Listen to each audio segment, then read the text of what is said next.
Just think of it this way. That's the attitude you want to be at every single day. You become like a rising nation, like a rising star. Under stress, under pressure, resilient, looking forward, wanting to be the best.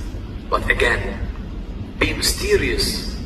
Have a lot of hidden objects that's not seen in front of people. Become like an iceberg. People can see the tip of that iceberg.